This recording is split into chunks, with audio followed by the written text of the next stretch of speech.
I never imagined my brother's harsh words would shatter me until he saw my Forbes cover.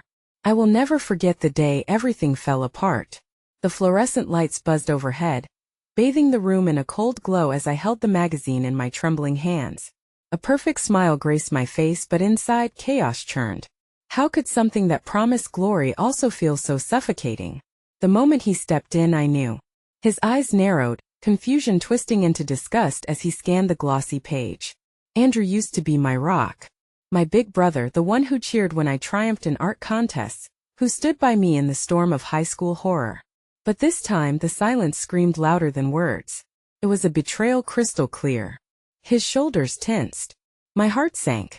I recalled the late-night chats over mugs of cocoa, where we dreamt of success like children on the edge of a fairy tale. But now those dreams felt heavy, like ink stains on paper, indelible, ugly. So this is what you've become?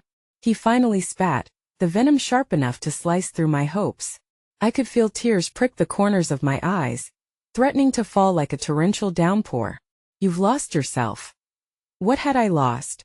All I wanted was to make an impact, to share my passion with the world. I had worked relentlessly for this moment, yet the weight of his disapproval crushed me. My vision blurred, and a lump formed in my throat. The thrill of accomplishment vanished, replaced by a dull, drumming ache. Our parents had invested everything in my future. I had to be brilliant. But was it worth this? Suddenly the air shifted. A gust of wind rattled the open window, sending shivers down my spine. The world outside continued its relentless pace, oblivious to our unraveling. Andrew's face flickered with memories, clouds drifting across the sunlight. You're a fraud, he muttered. A soft gasp escaped my lips. Everything you've done.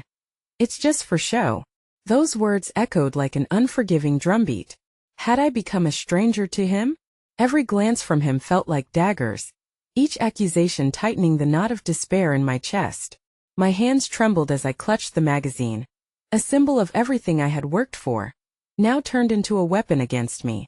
A wave of uncertainty washed over May's disdain, made me question every late night, every sacrifice. What did my success even mean if it severed the bond we had built through years of laughter and tears? I had been so focused on the finish line. Did I really forget the path that led there? Just go, he snapped, his voice breaking with the strain. I can't look at you. My world stood still. I stood frozen, grappling with the abrupt shattering of my heart. Each heartbeat pounded in my ears, drowning out every possible response. Was it too late to mend this? Could I ever return to the brother I had lost in the chase for my dreams? In that moment, the gaping silence wrapped around us, heavy and suffocating. I wanted to scream, to cry, to hold on to the pieces, but instead I felt myself fade away. What have I done? I whispered to no one, just the phantom of a sibling I barely recognized anymore. Hey, before we continue with this amazing story, I need to give you an important heads up. Many subscribers have reported that YouTube unsubscribed them without warning. Take a quick second to check the red button below to make sure you're still subscribed to the channel. I'd hate for you to miss any of the exclusive content coming soon. And while you're there, smash that like button, it really helps me out with the algorithm. Oh, and tell me in the comments, which city are you watching from? I love getting to know every amazing person who's part of this community. Your participation makes all the difference. Let's connect.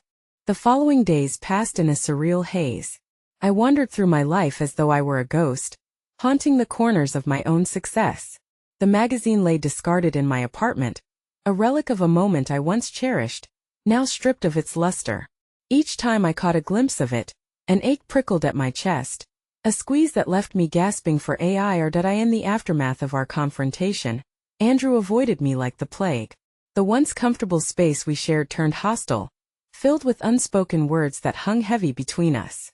I tried to reach out, cautiously texting him a message to meet, but the silence that followed was a painful reminder that sometimes absence is more deafening than words. My heart ached for clarity, for his voice to break through the dam of anger and disappointment. I sank into my work, diving into projects that engaged me but all felt like watered-down versions of what I used to love. I filled my days in the studio, pouring my frustrations into canvases desperate for color and life. Art had always been my refuge, yet even the vibrant splashes of paint couldn't mask the monochrome of my feelings. Every brushstroke felt hollow, lacking direction, purpose, and most importantly, joy. The sun began to set earlier now, casting long shadows through my apartment. I found comfort in tiny moments: a dog wagging its tail at the park, a couple sharing an ice cream, laughter drifting from the cafe across the street. But instead of easing the storm within me, they served as a painful contrast to the deep isolation I felt. I should have been celebrating my success, yet here I was drowning in my own sorrow. One chilly evening, as I sipped a now lukewarm cup of tea, my phone buzzed with an unexpected message from Mia, my old college friend. "How about a catch-up? I'm coming into town." Her warmth radiated through the screen. I couldn't help but smile through my haze as I remembered the laughter we shared over countless late-night study sessions. I longed to escape the prison of my own making, and perhaps she could remind me of the joy that once thrived in my life. We met at our favorite cafe, a small tucked-away shop with the best pastries in the city. The familiar scent of coffee and freshly baked croissants enveloped me as soon as I stepped inside.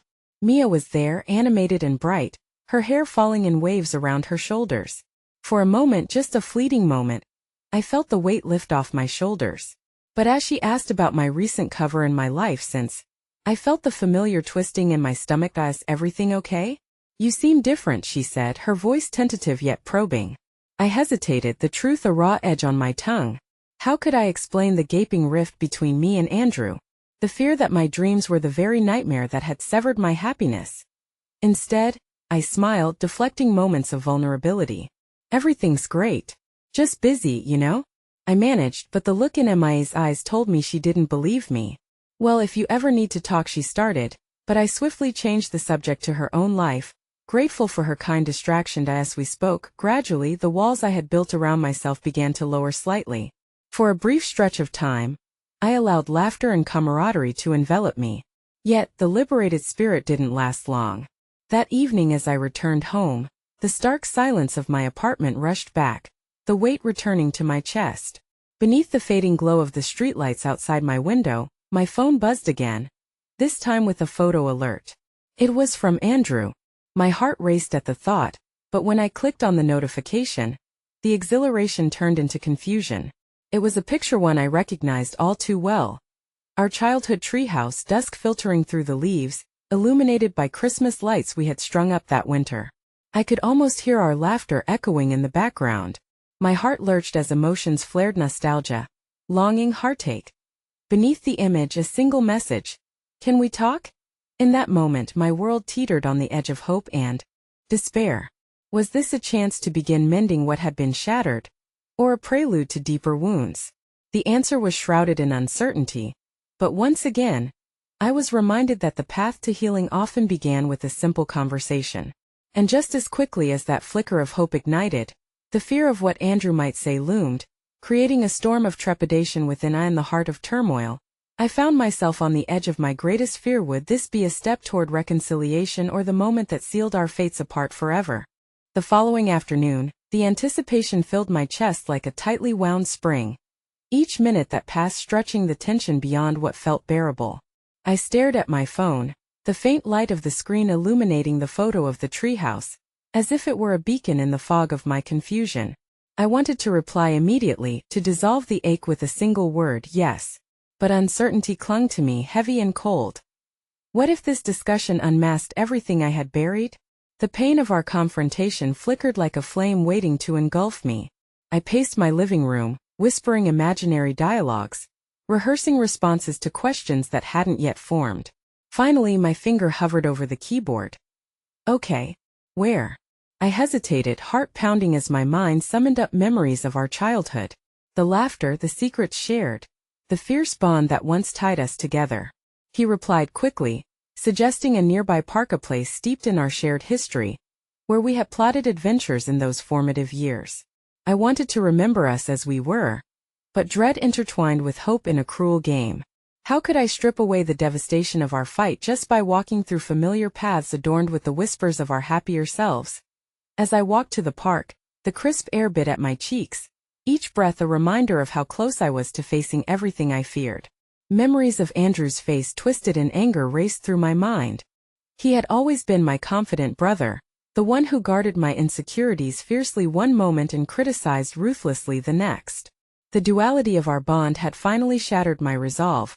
When I arrived, the playground was painted in a soft glow of late afternoon sun. Children's laughter floating in the air. A sweet distraction from my descent into despair. I spotted Andrew on a bench, his shoulders tense, hands gripping his phone as if it were a lifeline. There he was, the boy I grew up with, now a man shrouded in complicated silence. As our eyes locked, the world around us faded. I wanted to acknowledge the vast chasm that lay between us, to bridge the unspoken words that had festered since that day. Yet, I felt anchored by fear. Fear of being vulnerable, of confessing my wounds. He gestured for me to sit next to him, and I obliged, the air thick with unspoken apologies. "I got your message," he began, his voice cautious, like stepping onto fragile ice. "I thought maybe it was time to talk." "Yeah," I replied, my throat dry. "Me too." A moment of silence draped over us, palpable and heavy. I searched his face for signs of warmth, for the glimmer of the brother I had once known so intimately. "Why did you send that picture?" I finally blurted, needling through the tension. He looked away, almost as if he feared my response. "I don't know. I thought about us, about how things were before everything got complicated." Before he hesitated, the unspoken word success hung uncomfortably in the air. "Before you saw the cover," I finished for him, bitterness seeping in. The moment everything changed. Andrew ran a hand through his hair, frustration painting his features. "You're not listening to me. I didn't mean to make you feel like this. I thought I was helping you, pushing you to be better." "Better according to whose standards?" I shot back, the hurt bubbling to the surface like a volcano ready to erupt. "What if I don't want or need that kind of help? What if I just wanted your support?" He fell silent, shoulders sagging, vulnerability breaking through the unexpected hard facade. "I lost my way too." His voice was barely a whisper, and for that fleeting moment, I wanted nothing more than to reach out and comfort him. Just as I leaned forward, a sudden shout erupted from the nearby sandbox, pulling our gaze. A small child had stumbled, falling hard onto the sand. The laughter silenced, replaced by the child's distressed cries as a parent rushed to their side. "I'm sorry," Andrew stammered, his voice crumbling like the fragile facade he had erected. "I thought I was being a good brother, but I just hurt you." The sincerity in his words struck me like a pinprick in a balloon filled with all my suppressed anguish. "You didn't. I just wanted to feel like you were on my side," I admitted, my own heartache spilling forth like a spring thawing in the warmth of renewed connection. "I'm the hope of mending." Something broke loose within me, a strange feeling of understanding, both exhilarating and terrifying. But just as it began to take root, Andrew's phone buzzed, distracting him. "Hang on," he said, his expression shifting as he glanced at the screen. The light that sparked in his eyes rapidly dimmed, and he stood up abruptly. "I have to take this." And just like that, hope slipped through my fingers like grains of sand, too quick to grasp. I watched him step away, speaking softly into the device, his face contorting with muted concern. And as I sat there beneath the fading light, the weight of our conversation hung like an unanswered question, a cliffhanger that cracked open my heart yet left it exposed. The irony stung. I had opened the door to healing, only to find it blocked by yet another storm. What was this new turn in our narrative? Would this be another moment lost to misunderstandings?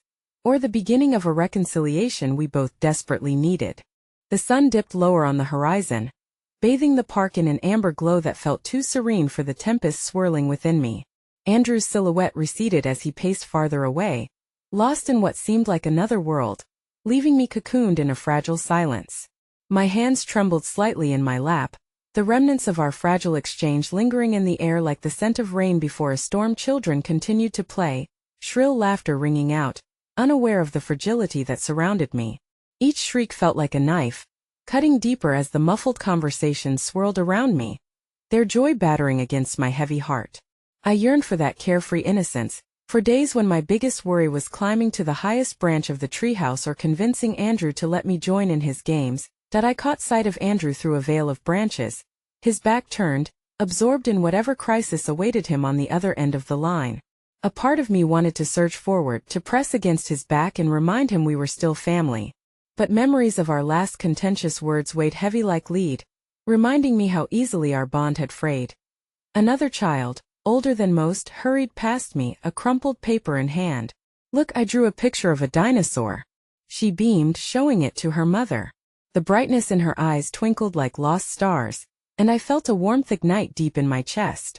Maybe, just maybe, remnants of hope were nestled within this moment. If only I could draw my feelings, I whispered, half to myself and half inviting the universe to listen.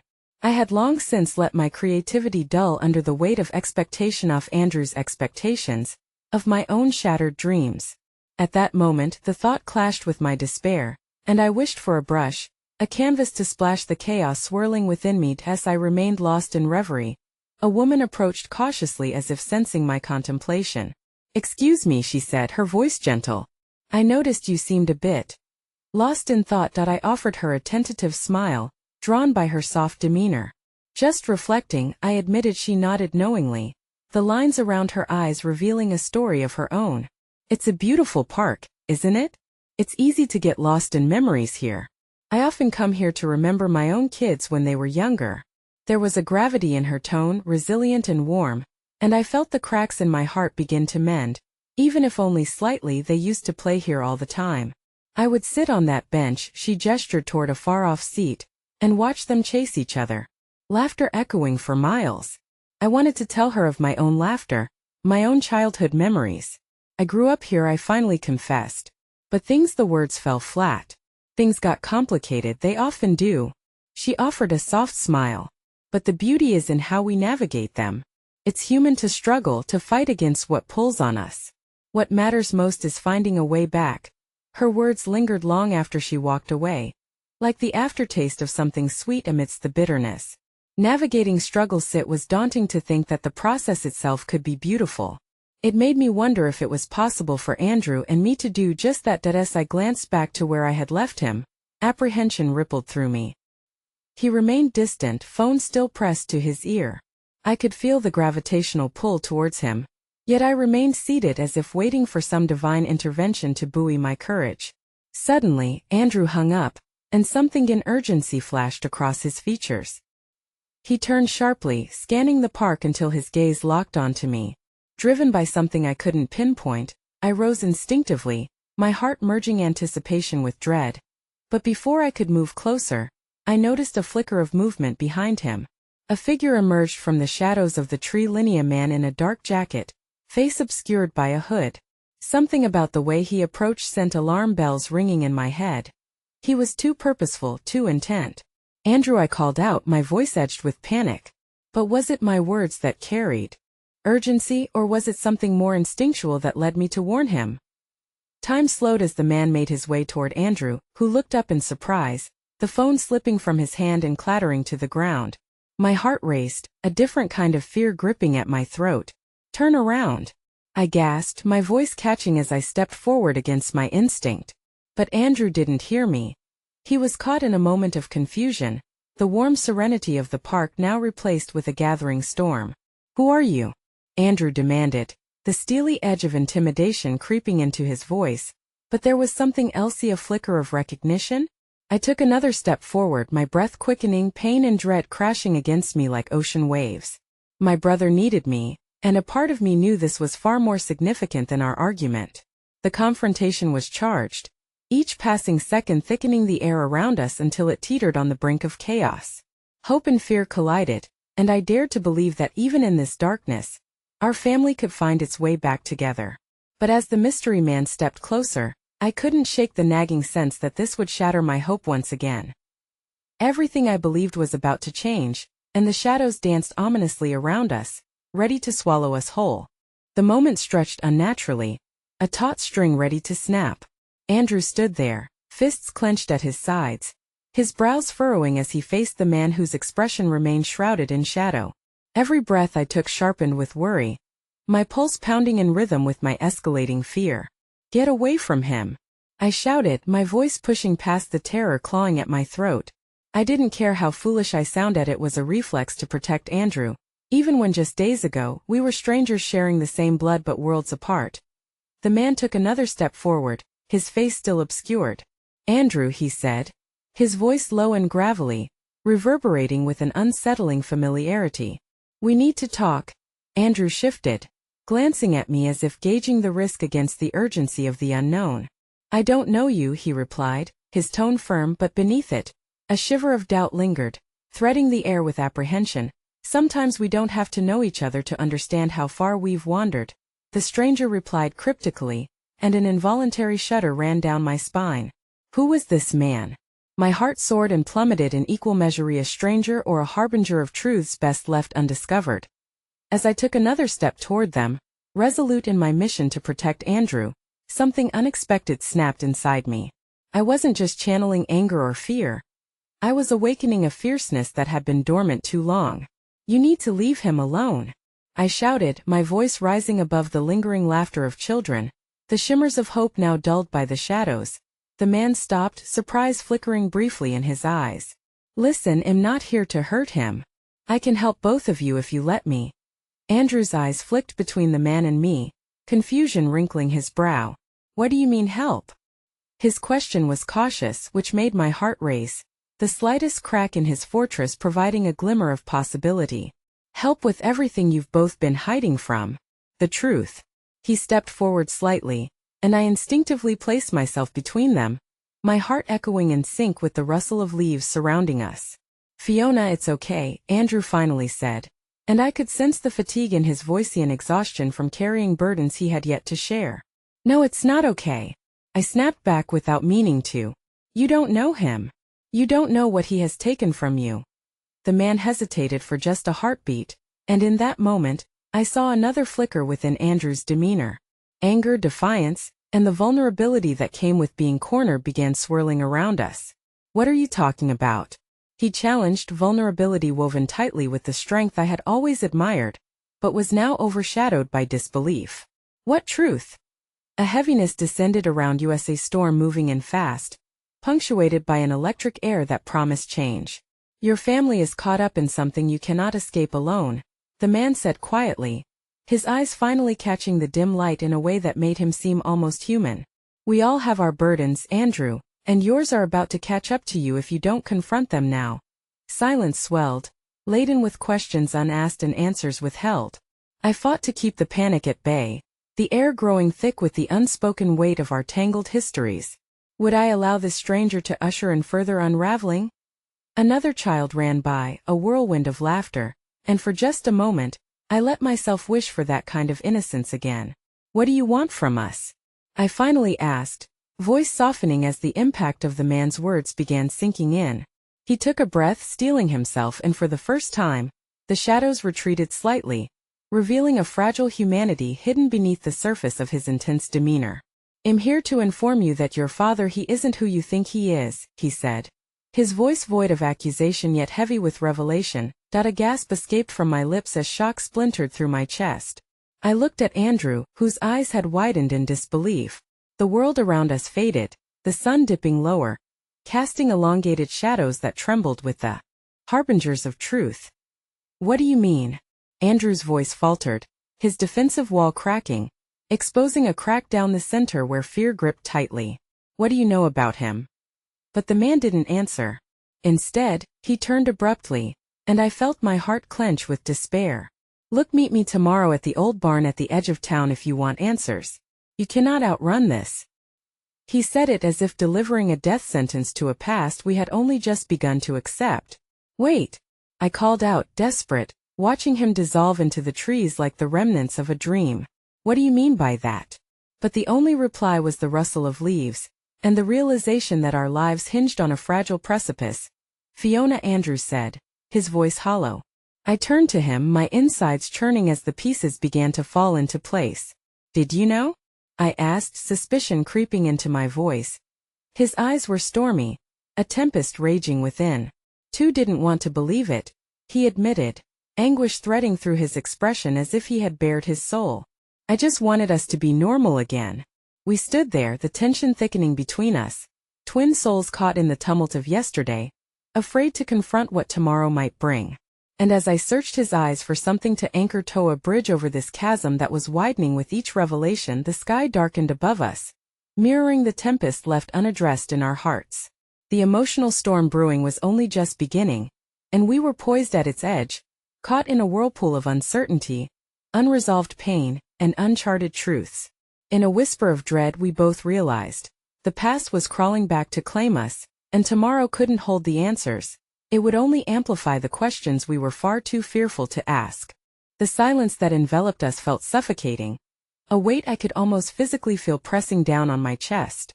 Andrew's gaze flitted back to the spot where the stranger had vanished, searching for some lingering trace of truth in the fading twilight. I could see the turmoil brewing in him, a tempest of emotions that belied the facade he had carefully constructed to protect against the encroaching darkness. "Fiona," he finally spoke, his voice trembling ever so slightly. "I didn't want you to know about my family, especially not like this." "Then how were you planning to tell me?" I countered, my instincts flaring with a mix of anger and hurt. "Andrew, we've been through so much together. You can't just keep me in the dark." "It's not just me," he spat, frustration surfacing like an uninvited guest. "It's my whole family." I didn't know how to talk about it.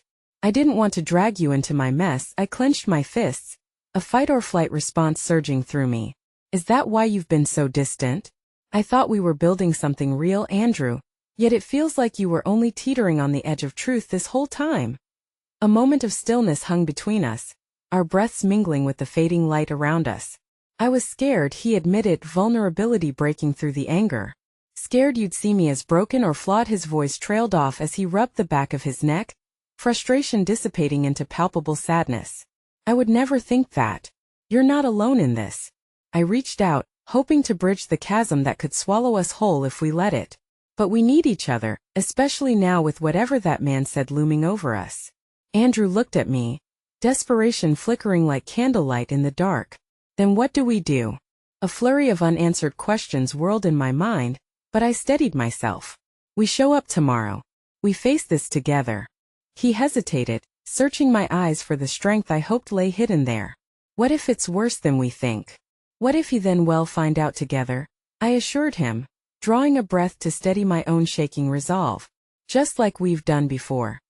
His nod was slow but filled with a glimmer of determination, igniting a spark of hope that pulsed gently amid the storm brewing around us. I could see the darkness in his eyes battling the light of possibility, and for an instant, the heaviness over us felt a little lighter. But it was fleeting as a chilling breeze swept through the park, rustling the leaves like whispers of the unknown. As shadows encroached upon us, I could feel the tendrils of time and fate closing in, each ticking second echoing with promise and trepidation. We exchanged one last look in unspoken agreement, solidifying our resolve before I reached for his hand, intertwining our fingers in a silent pledge of solidarity. He held my gaze just a moment longer, and in that brief connection, it was clear that both grief and hope flowed between us, mingling, growing, thriving. Just as we turned to leave, a loud crash shattered the quiet, echoing through the dimming twilight. We spun around to see a group of teenagers laughing, appending a trash can before darting off into the dusk. I couldn't help but let out a shaky laugh, the absurdity of the moment cutting through the tension that had been building. Andrew chuckled softly, but it was soon replaced by worry as he pulled out his phone, staring at it with urgency. "I've got to check on my mom," he said, tension returning to his features. "She was supposed to visit my aunt today, but she left without saying anything." "Do you want me to come with you?" I asked, reluctant to let go of this newfound moment of tenderness. "I think I have to face this one alone," he replied, though there was hesitance mingling with his words. "But I'll call you, okay?" "Okay," I said, my heart sinking as I realized the heaviness that still loomed over him. "Be careful." He nodded and, with one necessary squeeze of my hand, pulled away. As he turned to leave, I could feel the metaphorical weight of the past clamoring at our heels, a reminder that tomorrow would hold another reckoning we had yet to prepare for. Uneasiness curled through my chest as I watched Andrew blend into the shadows, swallowed whole by the uncertainty that awaited him. I turned away, heart racing, only to be met with a familiar face amidst the park's glow. My brother Mark stood there, arms crossed with an unreadable expression etched across his features. The moment I locked eyes with him, I felt a rush of anxiety sweep over me, memories of sharp words and harsh truths flooding back. "Fiona," he began, an edge to his voice that I couldn't quite decipher, "we need to talk." I saw you talking to him before I could react. I noticed the palpable tension in his stance, the way he shifted his weight, as if bracing for impact. He stepped closer, urgency lacing his words. You don't know what you're jumping into with Andrew. Trust me, this isn't what you think it is. My heart raced anew, a fraying thread caught between the brother I once adored and the man who could shatter my world. This wasn't just a conversation. It felt like a battle line drawn between my past and the uncertain future I was trying to carve out with Andrew. I need to figure this out for myself, Mark, I replied, voice steady despite the vortex swirling within me. His eyes widened with warning, ferocity flashing like a lighthouse beam, illuminating what I could neither see nor comprehend. Just remember that some truths are better left buried, Fiona. And as he walked away, leaving me breathless and mired in confusion, I felt the ground shift beneath my feet. Staring into the darkness of the unknown that awaited me, I realized with dread that the following day would not only test my resolve, but also expose the fragile seams of loyalty, love, and truth that bound us all. Tomorrow couldn't hold them, of that I was certain. All it promised was a confrontation that could change everything, unraveling stories interwoven in shadows and echoing through the glimmers of shared pasts. And as my phone buzzed in my pocket, a reminder of the impending storm, I couldn't shake the feeling that the man from the park would return in ways far more profound than I was prepared to accept. Morning broke with a fragile light filtering through my window, a reminder of the challenges that lay ahead. I sat on the edge of my bed, heart pounding as I reviewed the events of the previous night again and again. Mark's warning hung over me like a dark cloud. Some truths are better left buried. What did he know that I didn't? I glanced at my phone, the buzzing notifications feeling like a taunt. Andrew hadn't called, and the absence of his voice gnawed at me. With each passing minute, uncertainty morphed into anxiety, making the air around me feel thick and suffocating. I needed to quell this rising storm inside me. After a long shower, I dressed with aimless motions, almost forgetting to eat breakfast. A bowl of cereal felt inadequate for the enormity of the day, and as I sat in my kitchen, I kept replaying Mark's words. What did he mean by not what you think it is? How deep did Andrew's family troubles really run? These questions buzzed like angry hornets in my head, and the idea of facing Andrew without clarity held more dread than comfort. Finally, I decided I couldn't let fear dictate the day. I needed to see Andrew, to understand what haunted him and what shadows loomed over his family. I grabbed my things and stepped out into the crisp morning air. The world outside seemed brighter than I felt. It was as if reality persisted in its urge to ignore the turmoil brewing beneath the surface. As I made my way toward Andrew's house, I wondered if perhaps I would find him more open today, unburdened by the weight of last night's revelation. He had always been sincere in our conversations, and I hoped he would find the courage to share everything that brewed behind his pained expressions. When I reached his street, the familiar carved wooden fence loomed before me. I approached the door, rehearsing my words in my mind. I knocked softly, unsure of what to expect. The seconds dragged as I waited, dread coiling tighter in my chest. Finally, the door creaked open. Andrew stood there, disheveled, wearing a plaid shirt with a hint of disbelief in his tired brown eyes. Fiona, he breathed, relief washing over his features. I was worried about you. You didn't call. I stepped inside, feeling the slight chill that lingered within the quiet walls. I didn't want to wake you, he replied, his voice a blend of gratitude and vulnerability. Thank you for being here. I wanted to press him for answers, to peel back the layers of weight that draped over his shoulders, but for now I could see a flicker of hope in the depths of his eyes, perhaps the spark of bravery he needed to confront his reality. As we settled into the small living room, our usual comfort faded, the air thick with unspoken words.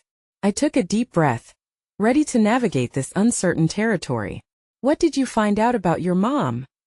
Andrew shifted, eyes darting to the corners of the room, searching for some wisdom among the familiar chaos. She's at my aunt's, he finally admitted. I checked in last night. Booty didn't call you because I was just so consumed by everything. I didn't want to bring you in further. I appreciate that, but I want to be part of this, Andrew.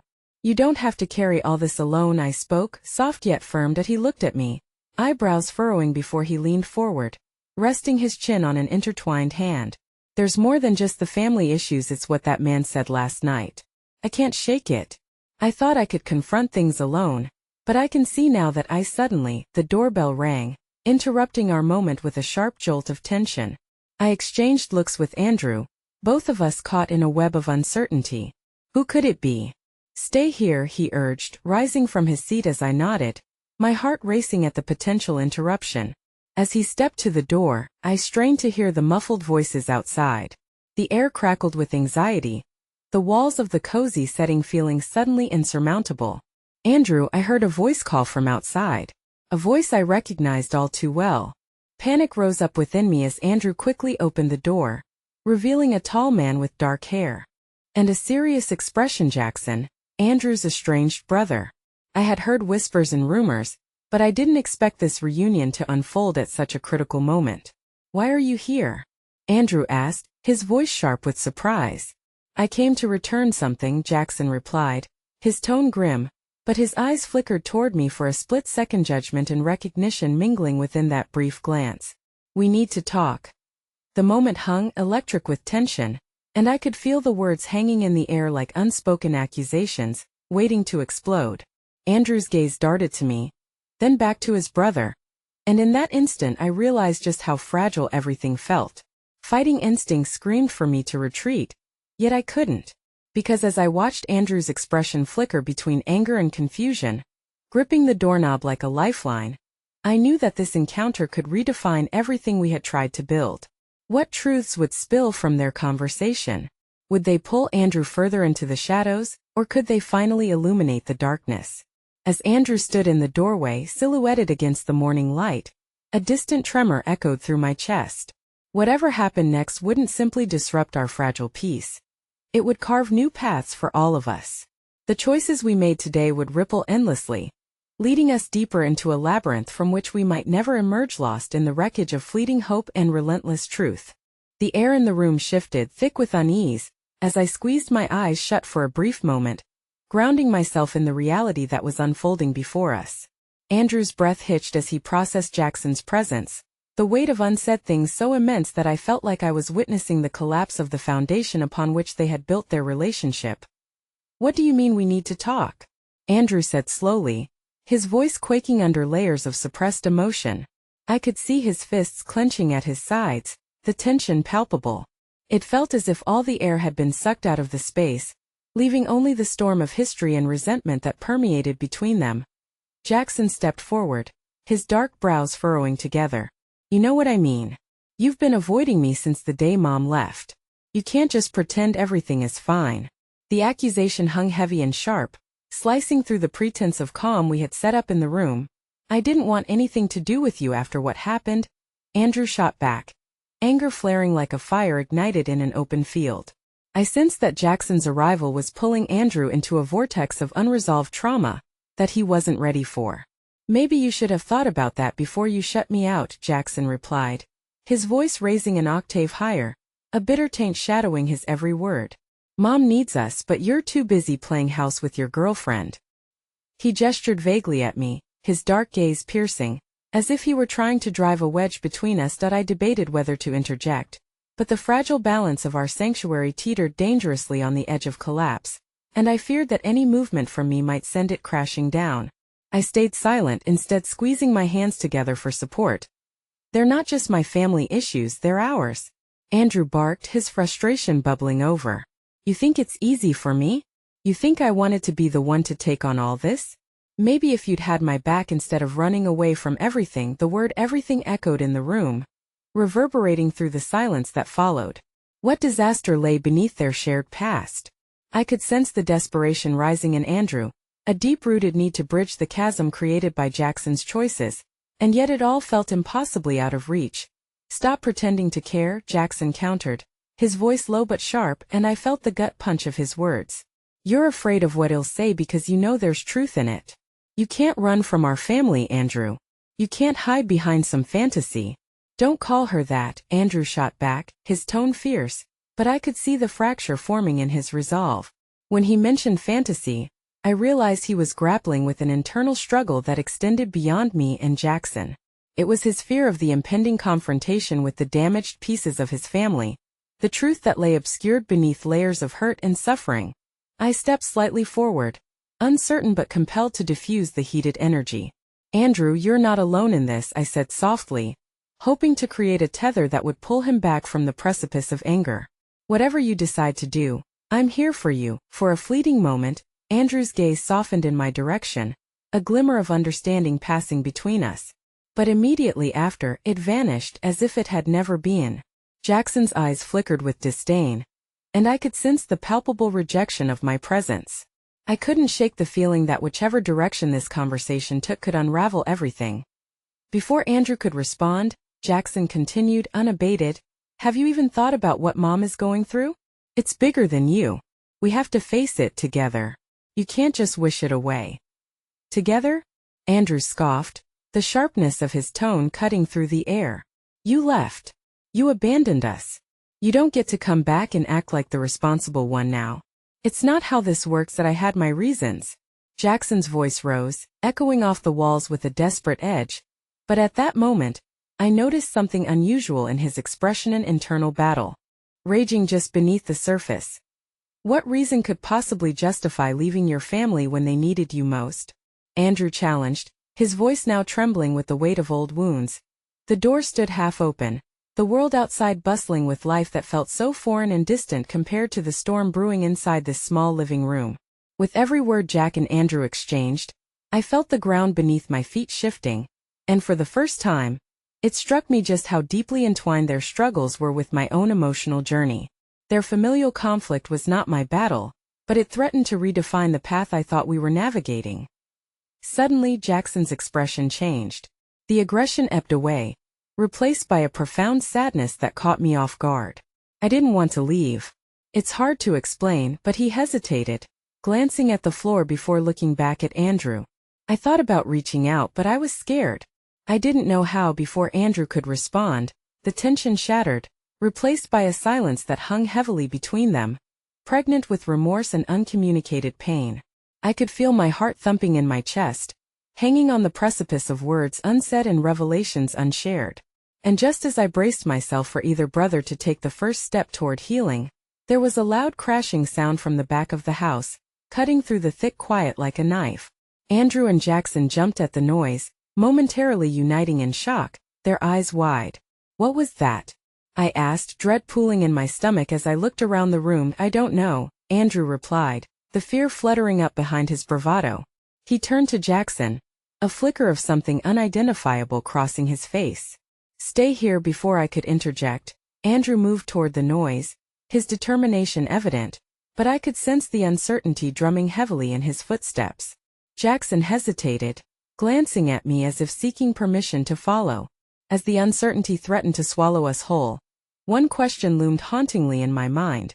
What if whatever lay behind that door was tied to the truth, a truth we might not be ready to face? The answers danced just out of reach, tantalizing yet ominous, leaving the promise of uncovering our deepest fears trembling in the air as we stood on the brink of chaos once more. The silence after the crash seemed to stretch into eternity, each heartbeat a reminder of the tension that had just erupted between Jackson and Andrew. I stood there, caught between the remnants of their fierce exchange and the echoing sound that promised disruption. As Andrew's figure became a dark silhouette moving toward the source of the noise, I felt a mix of dread and helplessness coil inside me. "Hey, wait," I called, but my voice felt small in the cavernous space. Jackson's gaze darted between me and the hallway where Andrew had disappeared, the weight of unspoken thoughts pressing heavily upon us both. "Shouldn't we go after him?" I whispered, feeling the walls close in. Jackson shook his head vigorously, his brow knit with concern. "He'll be fine. He always throws himself into things without thinking. But maybe it's better if he's alone for a moment." He stood still, his breath shaky, staring down the hallway as if anticipating an emergence neither of us could predict. "Better?" I couldn't mask the disbelief in my voice. We were on the brink of a fragile alliance, and leaving Andrew to face whatever that crash had been alone felt like a betrayal. "He needs us. We need to face this together." To my words, Jackson's shoulders slumped, his eyes glistening with something raw beneath the surface. Small moments of vulnerability crept into the space we occupied, the kind we had both sidestepped until now. "I don't know if I can handle this." "Not after everything," he admitted, his voice just above a whisper. The sheer honesty of it pierced through the air, displaying the soft underbelly of his bravado. "Then we do it together," I urged, for the echo of Andrew's pain resonated deeply within me. "You can't run away from this, Jackson. You're putting your fears above everything, including the possibility of healing. For the briefest moment, I thought I saw a flicker of understanding light within him. The mirror of shared experience flashed between us, igniting something fragile yet hopeful. But before he could respond, Andrew's voice exploded from down the hall, raw and jagged. Get out. Just leave. You don't have to do this, Jackson.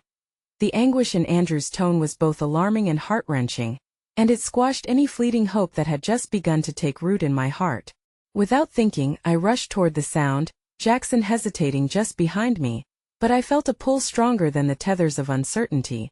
It was the call of a brother in despair. Andrew. I shouted, charging down the corridor, my pulse racing. The walls of the house, once a sanctuary, felt like they were closing in on me as I approached the source of Andrew's pain. I turned the corner into the kitchen, my heart pounding fiercely as I took in the scene before me. Andrew stood with his back to us, hands balled into fists at his sides, his anger fraying at the edges like an old thread yanked too hard. Just leave. Andrew shouted again, his voice a ricochet of grief and rage. On the floor lay shattered glass, the remains of a picture frame that had obviously been flung aside. My breath caught in my throat as I stepped forward, ready to grasp onto him. Andrew, please talk to us. He turned around, eyes wide with an unrecognizable mix of grief and fury, and I felt my heart clench painfully at the sight. This is none of your business. He spat, the venom in his words sharp enough to cut through the haze of our earlier openness. Jackson finally stepped in, his voice steadier now, a warm counterpoint to Andrew's outburst. It is. You think we can just keep ignoring what's happening? It's tearing us apart. Andrew. On a sudden shift, Andrew directed his gaze at Jackson, the tumult of emotions swirling in his eyes shifting like wine through leaves. You're the one who left. You don't get to just come back and expect me to play happy family. Stop pretending this is just about me. I'm trying to be here for you, but you want to push me away. Jackson's voice rose, battling against the clattering sadness in the room.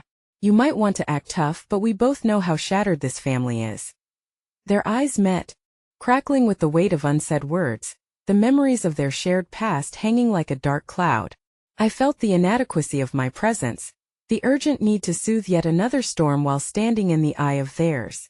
It's not just us, I interjected, tentatively stepping closer, offering what little emotional ground I could.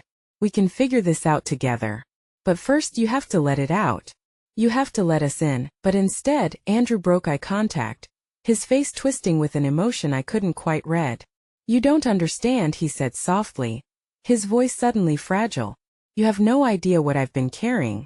It's too much. In that moment, it was as if the air thickened anew, and I realized something significant in Andrew's admission. Beneath the bravado, beneath the rage, something was unraveling. A truth unfurling like a broken map between tortured coordinates. Each strain of pain connecting directly to the loneliness ingrained in their familial history, now threatening to overflow. Before I could respond, Jackson stepped forward, his face contorted with fierce determination. Then let me help carry it. If it's too much for you, it's too much for me too. We're all in this together no matter the distance we've put between ourselves. Something shifted, the conviction in Jackson's voice, propelling a sense of solidarity. But just as I sensed a fragile bridge being forged through their shared despair, the ground beneath us seemed to tremble, an eerie quiet filling the space before my phone buzzed, its insistent vibration breaking the moment I fumbled in my pocket, the weight of impending revelation heavy. It buzzed once more, and when I glanced at the screen my heart raced. It was a text from my sister, only a single line, but it sent icy dread shooting through me. Mom's sick. You need to come home. The words left a painful knot in my stomach, twisting with the tension in the room.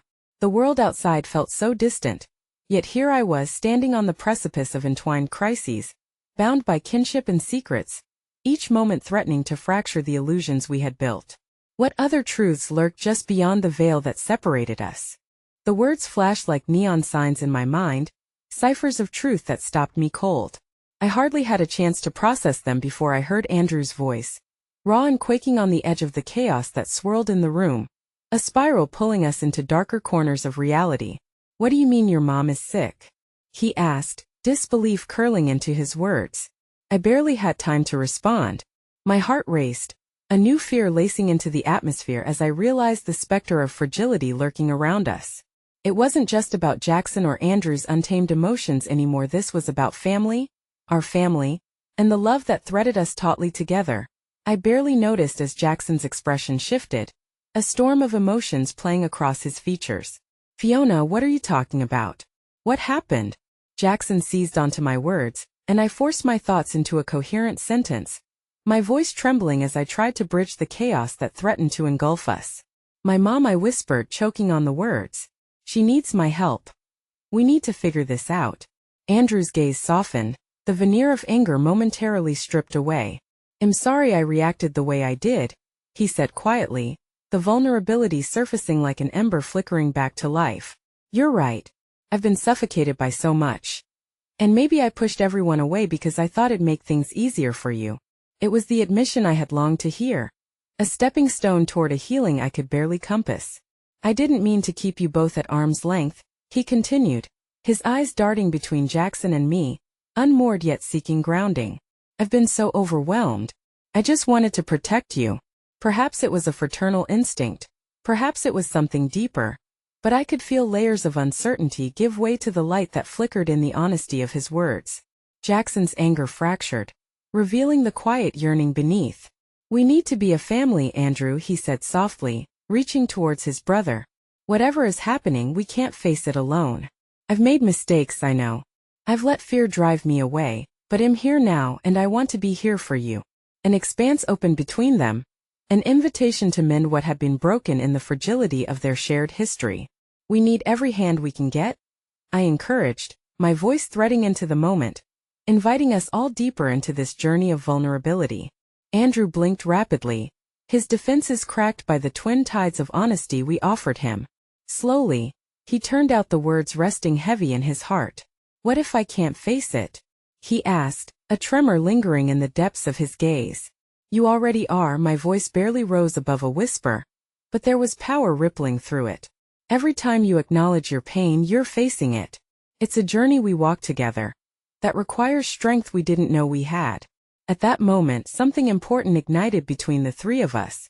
Silence draped over the weighty exchange, tender yet heavy questions of who we were, and how we reconciled the past unfurling slowly. My phone buzzed again this time, a reminder of the urgency unraveling my own world. A wave of hesitation washed over me. I took a deep breath, glancing at Andrew and Jackson, united now in their vulnerability but aware of the swirling storm outside our small haven. "I need to go home. I need to be with my mom," I said quietly, the gravity of the words filling the air with solemnity. Andrew nodded as understanding flooded his expression, a willingness to let me go, but worry mirrored in his gaze. "We're all facing something right now," he replied softly, steeling himself amidst the chaos. "Don't forget there's room for you to come back whenever you need. We'll figure this out together." Those words melted the flickers of fear haunting me, emphasizing that togetherness persisted despite all odds stacked against us. Jackson stepped closer, a gentler expression softening his hardened lines. "And if you need anything at all, it'll be there. Just text." "What happens when we find our parents?" Andrew asked, glancing between the two of us. "When we discover the truth." Hesitated, but the chaos began to clear ever so gently. "Whatever it is, we will reshape it. Like we always do." My heart surged with the strength of unity, waiting, hoping for the chance to rise again, beckoning for healing. A bittersweet smile cracked on Andrew's lips as he stepped forward and enveloped me into a warm embrace, a reminder of the bond we had forged through the flames of adversity. It ignited a sense of safety amidst the urgency lining the edges of our lives. When he pulled away, Jackson was next, hesitantly at first before stepping forward to envelop me in a care-soaked hug that held remnants of guilt yet transfixed with newfound courage. "Family isn't made from perfection," he whispered, "but from love that defies the odds. We'll face our past and own our truths together." As I stood there, enveloped by the warmth of their resolve, the stirrings of hope ignited within our circle, a flicker of light in the shadows we had so long fumbled through. I stepped back, preparing to go, knowing my next journey would undoubtedly teach me more about navigating this chaos than any before. My heart raced as I thought about facing my own truths and every unturned stone hiding behind shadows. And as I turned towards the door, the protective boundary of home tightening around us, I felt the echo of our collective resolve shining through the fractures, defying the darkness that loomed beyond. Tomorrow may bring chaos, I called out, resolve anchoring my voice, but we'll face every single storm together, won't we? In their unified nods, I saw fragments of hope, the promise of healing mingling with the resilience to face whatever truths lay ahead. As I stepped out into the light, a smile crept across my lips, realizing finally that even amidst chaos, we could weave a tapestry of hope together.